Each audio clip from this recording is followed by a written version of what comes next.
Assalamualaikum warahmatullahi wabarakatuh. Salam sejahtera untuk kita semua. Adik-adik mahasiswa, mari kita lanjutkan kembali kuliah elemen mesin 1. Kita sampai bab kelima mengenai sambungan las atau welding joint. Nah, sebagai pendahuluan kita jelaskan atau kita definisikan sambungan las. Sambungan las adalah sebuah sambungan permanen yang diperoleh dengan peleburan sisi dua bagian yang disambung bersamaan dengan atau tanpa tekanan dan bahan pengisi. Jadi dua plat atau dua baja yang disambung, dua logam yang disambung itu dilas dengan cara elektroda atau kawat lasnya itu pada las karbit itu pakai kawat las itu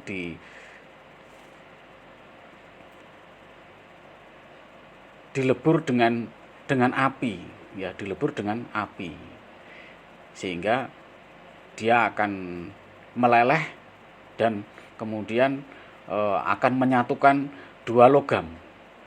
Pada las listrik elektrodanya itu melebur juga, meleleh dan kemudian bisa menyatukan dan menjadi keras atau kaku. Nah, panas yang dibutuhkan untuk peleburan bahan diperoleh dengan pembakaran gas, itu untuk pengelasan gas, dan bunga api listrik untuk las listrik.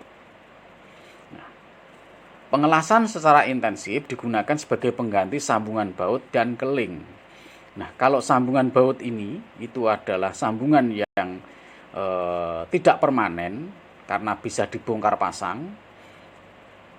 Kemudian sambungan keling ini juga dikatakan mirip dengan sambungan las karena dia sambungan permanen juga. Pada bab yang lalu dibahas sambungan keling. Kemudian sambungan las juga digunakan sebagai media perbaikan, misalnya untuk menyatukan logam akibat krek atau retak. Jadi bila suatu elemen mesin itu ada yang retak, misalnya chassis sepeda motor atau mobil retak, sebelum patah maka dia perlu dilas. Perlu dilas hanya pada bagian yang retak saja. Nah, seperti itu. Kemudian bisa juga untuk menambah luka kecil yang patah seperti pada gigi gear. Pada gigi gear yang patah itu perlu ditambal, istilahnya begitu ya. Ditambal kemudian di mesin lagi.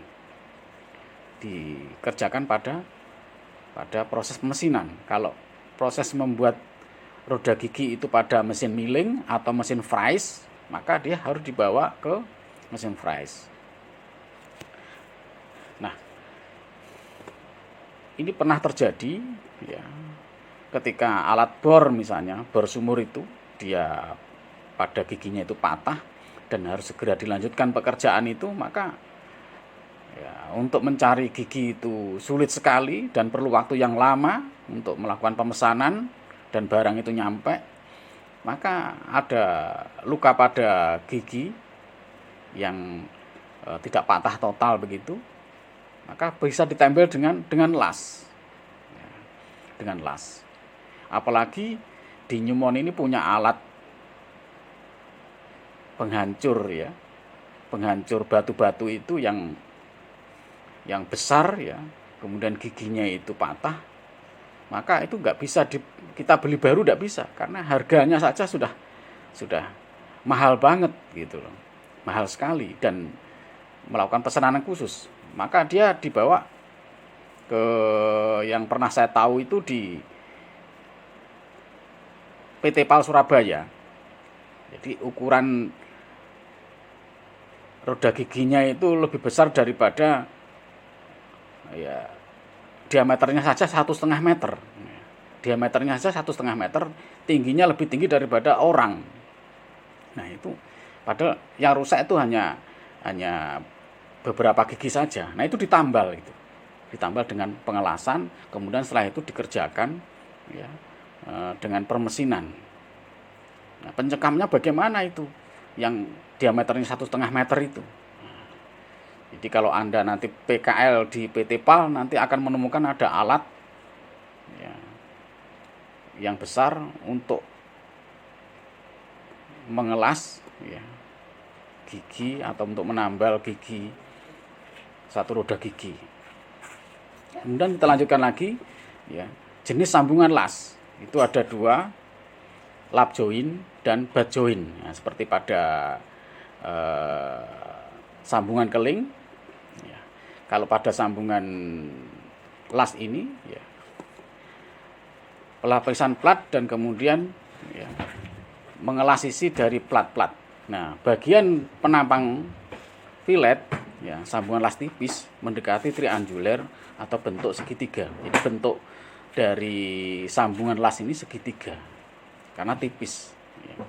Jadi khusus untuk las yang tipis, plat yang disambung ini tipis ini ya, plat yang disambung tipis ini dia menggunakan lap join atau fillet join.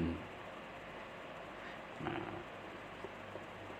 kemudian yang single, jadi hanya satu sisi saja, single transverse itu artinya melintang ya, yang tunggal. Jadi pengelasan melintang yang tunggal hanya satu sisi saja ya, seperti ini. Kemudian yang double ada 2 sisi, sisi kanan dan sisi kiri dari plat yang disambung. Kemudian yang parallel fillet seperti 2 sisi, ini mengalami tegangan geser. Dan khusus untuk lap join ini itu khusus untuk plat yang disambung yang mengalami tegangan tarik ya, tegangan tarik karena platnya tipis, nggak mungkin tekan. Kalau tekan yang mengalami tekanan itu platnya, bukan lasnya, karena platnya melengkung ya. Kemudian butt join diperoleh dengan menempatkan sisi plat seperti ditunjukkan pada gambar 52. Nah, seperti ini. Dalam pengelasan butt join, sisi plat tidak memerlukan kemiringan jika ketebalan plat kurang dari 5 mm. Maksudnya, kalau platnya di sini itu ya, kurang dari 5 mili ya, tidak perlu di sisi daripada kedua plat yang disambung ini tidak perlu dimiringkan seperti V ini, huruf bentuk V di sini. Jadi dia huruf I saja. Jadi sambungan ini untuk plat yang kurang dari 5 mm. Artinya square butt join, sambungan persegi. Nah, ini untuk plat yang kurang dari 5 mili. Kemudian kalau platnya itu antara 5 sampai 12,5 mili ya, itu bisa dibuat kemiringan seperti alur V di sini, alur U ya, single U butt join. Kalau yang double di sini U di sini, atas sama bawah di sini. Kalau yang double V di sini, atas sama bawah ini bentuk V. Nah, kalau lebih dari 12,5 bagaimana? Nah, plat itu batasannya 12,5 mm. Di atas 12,5 mm itu bukan plat lagi.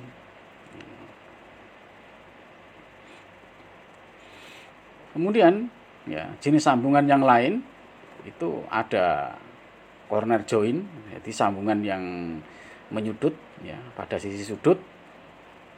Kemudian edge join, sambungan sisi di sini ya. Kemudian ini join ini sudut pojok, maksudnya begitu ya. Yang T join ini sambungan T seperti ini. Kemudian kekuatan sambungan las fillet melintang. Nah, lap join ini sambungan las fillet melintang dirancang untuk kekuatan tarik. Artinya platnya di sini menerima beban tarik. Kalau beban tekan, ya itu tidak mungkin plat itu mengalami tegangan tekan. Ya. Karena dia pasti mengalami backling ya, istilahnya backling. Kalau Anda kuliah di mata kuliah mekanika kota material ada backling. Backling itu suatu batang yang ditekan kemudian dia melengkung. Ya, ini tidak boleh terjadi. Ini memang tarik. Nah, kemudian dimensi daripada sambungan las itu L di sini adalah panjang lasnya. Kemudian P di sini gaya tarik. Kemudian S di sini adalah ukuran las. S ini ukuran las atau tebalnya plat. Jadi tebalnya plat ini sama dengan ukuran las. Kalau seorang itu mengelas melebihi tebalnya las, nah itu pemborosan. Karena dia tidak bermanfaat. Ya. Kalau sambungan yang single transverse, ya single melintang, hanya satu sisi saja. Kemudian yang double seperti ini. Ada dua sisi. Kemudian, nah, pada gambar 5.5 di sini, skema dan dimensi bagian sambungan las, ya, plat yang atas dan plat yang bawah. Tebal plat atas ini sama dengan ukuran las, disimpulkan huruf S. Kemudian T di sini tebal leher las-lasan. Ya. BD di sini tebal leher las-lasan. Itu sudutnya 45 derajat. Ya. Kemudian di sini ada reinforcement, artinya sisi yang melengkung di sini, lebihan dari las-lasan di sini, itu adalah sisi berpenguat. Ya, jadi ini bermanfaat, ini yang melengkung ini bermanfaat. Jadi dibiarkan saja kalau ngelas itu melengkung. Ya, makanya di sini reinforcement artinya berpenguat, menambah kekuatan dari sambungan las, maksudnya begitu. Jadi di sini ukuran las itu S, tebalnya plat juga S, ya. Tebal leher las itu T, ya. Jaraknya BD di sini. Kemudian panjang lasnya itu L. Nah, sambungannya seperti ini, lap join ini khusus untuk plat yang lebih tipis. Nah, ini baca sendiri, sudah saya jelaskan. Nah, kemudian ketebalan leher atau T tadi itu sama dengan S kalikan sin 45. Ya, itu sama dengan 0, sin 45 sendiri sama dengan 0,707 dikalikan S. Ya. Kemudian luas minimum lasnya, luas leher las-lasan, ya, itu sama dengan A, itu sama dengan tebal leher, ya, tebal plat, tebal plat.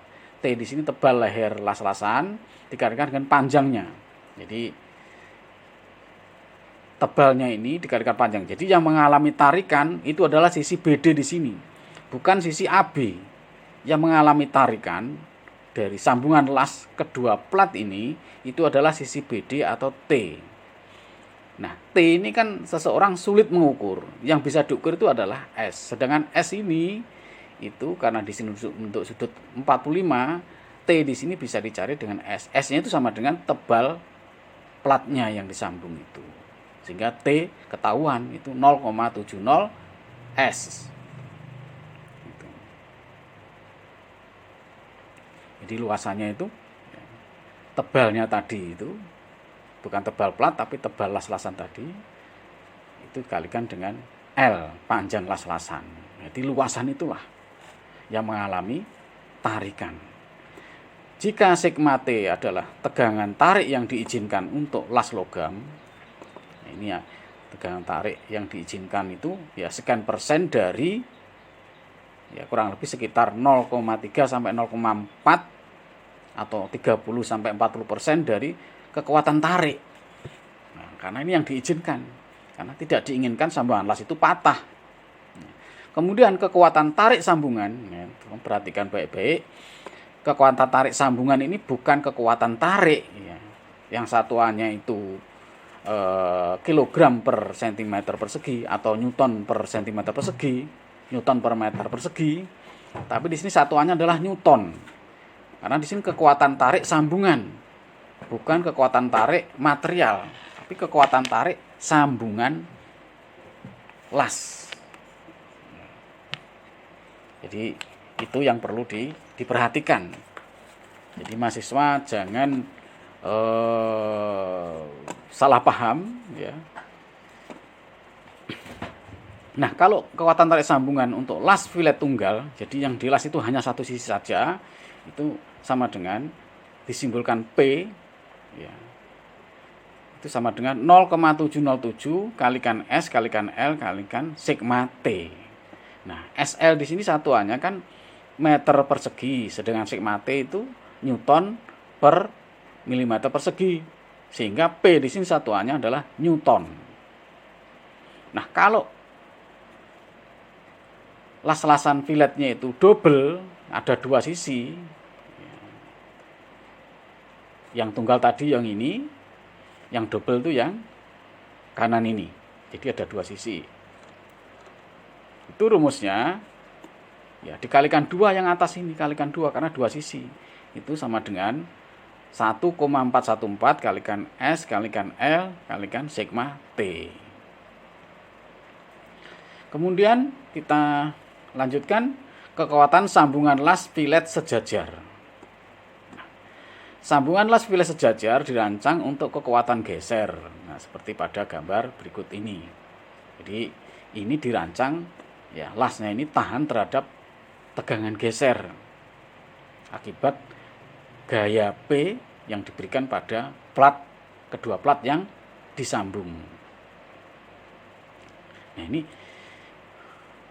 kalau yang jenis double parallel fillet weld, artinya sambungan las, ya double sejajarnya ini, ya, ada dua sisi di sini sejajar, ya, yang mana luasan dari las yang mengalami tegang geser itu adalah 0,707 S kalikan L. Itu hanya satu sisi saja.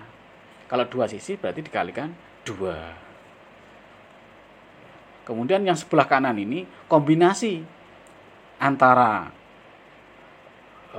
melintang yang panjangnya L1 di sini dengan yang paralel panjangnya L2.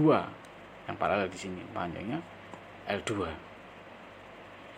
Nah, di sini yang L1 di sini mengalami tarikan, yang L2 di sini mengalami geser. Bagaimana cara menyelesaikan? Ya seperti ini. Jika to adalah tegangan geser yang diizinkan untuk logam las, kemudian kekuatan geser dari sambungan, jadi kekuatan geser ya, sambungan untuk single paralel yang single itu P sama dengan 0,707 kalikan SL kalikan to. Ini yang single. Single itu artinya satu sisi saja. Nah, kalau dua sisi kalikan 2. Yang double parallel fillet weld, yang double itu yang ini. Nah, ini double. Kalau single hanya sisi bawah saja atau sisi atas saja. Yang double berarti ada 2. Nah, jadi untuk persamaan yang 5.5 ini, ya, yang mana P kekuatan geser sambungan las di sini 1,414 SL to. Itu untuk yang gambar 5.6a. Selanjutnya, ya, jika sambungan las adalah kombinasi dari las filet sejajar ganda dan melintang tunggal pada gambar 5.6b yang ini, ya, maka kekuatan sambungan lasnya dengan menjumlahkan kedua kekuatan sambungan las. Nah, ini karena dia tunggal, ya, maka di sini 0,707 S kalikan L1 yang di sini yang melintang ini dia dikalikan dengan tegangan tarik karena mengalami tegangan tarik. Jangan terbalik. Ya. Nanti to ini dikalikan to. Nah, kalau kalikan to salah. Jadi kalikan sigma T karena dia mengalami tegangan tarik. Kemudian plus di sini yang 1,414 ini taruh di sini, tapi L-nya yang L2 dikalikan to. Jadi karena dia double kalikan to di sini. Nah, kemudian Nah, untuk yang L1 di sini, panjang las L1 di sini sama juga dengan lebarnya plat. Nah, di sini kan sama dengan lebarnya plat ini. Lebarnya plat ini sama dengan panjangnya las-lasan yang melintang ini, yang terval, transval. Kalau bahasa Indonesianya transversal, ya, artinya melintang. Nah, untuk memperkuat las fillet, dimensi leher adalah 0,85 T. Jadi tebalnya plat di sini, ya, dimensi lehernya itu yang kuat itu 0,85 T lehernya, bukan 0,707, tapi 0,85 T. Nah, ini contoh soal, silahkan karena hanya tinggal memasukkan rumus. Jadi mahasiswa silakan belajar sendiri. Nah, sekarang subbab yang kelima itu kasus khusus sambungan las fillet. Ada kasus khusus yang perlu diperhatikan. Yang pertama, las fillet melingkar yang dikenai torsi. Nah, seperti pada gambar 5.7 ini. Ini ada plat, kemudian di sini ada silinder yang dilas, yang dihubungkan dengan sambungan las, bentuk melingkar seperti pada gambar ini. Kemudian diameter batangnya itu D, ya, berarti radiusnya itu R. Kemudian tebal leher lasnya itu T. Kemudian ukuran lasnya itu S. Dia menerima torsi, ya, maka momen inersia polarnya J itu sama dengan momen inersia daripada bagian las, ya, itu Pi kalikan T tebal leher, ya, dikalikan D pangkat 3/4. Nah, kita mengetahui bahwa tegangan geser untuk material adalah to sama dengan T kalikan R. T-nya ini torsi, R-nya ini jari-jari dari batang yang dikenai torsi, dibagi dengan J momen inersia polar ini. Nah, diure-ure itu sama dengan 2T per Pi kalikan T kalikan D kuadrat. Ini asal rumus ini itu dari sini, ya. Hubungan torsi dengan tegangan geser. Selanjutnya, tegangan geser terjadi pada bidang horizontal sepanjang las fillet. Sepanjang las fillet itu ya melingkar itu. Nah, geser maksimum terjadi pada leher las dengan sudut 45 derajat dari bidang horizontal. Panjang lehernya T sama dengan S ini, ya seperti tadi. Nah, sehingga tegangan geser maksimumnya hubungannya dengan torsi itu ketemu. Tomax sama dengan 2,83 kalikan torsi dibagi dengan PS D kuadrat. Nah, ini sudah rumus. Jadi mahasiswa tinggal menggunakan rumus yang sudah ada untuk kasus khusus seperti ini, ya. Maka hubungan antara tegangan geser maksimumnya dengan torsi, dengan ukuran las dan diameter batang, ya, maka akan bisa diketahui berapa dimensinya, ya, ukuran lasnya. Selalu yang ditanya itu S-nya, berapa ukuran lasnya itu. Jangan sampai seseorang yang sudah merencanakan semua, torsinya sudah dihitung, ketemu, kemudian dimasukkan, materialnya punya data tegangan gesernya, kemudian berapa ngelasnya di sini, S-nya ini ngelasnya berapa. Jangan sampai kurang dari perhitungan ini. Kalau kurang nanti dia nggak kuat, cepat patah. Nah, begitu ya. Kemudian kasus yang kedua, las fillet melingkar yang dikenai momen bending. Nah, di sini ya seperti pada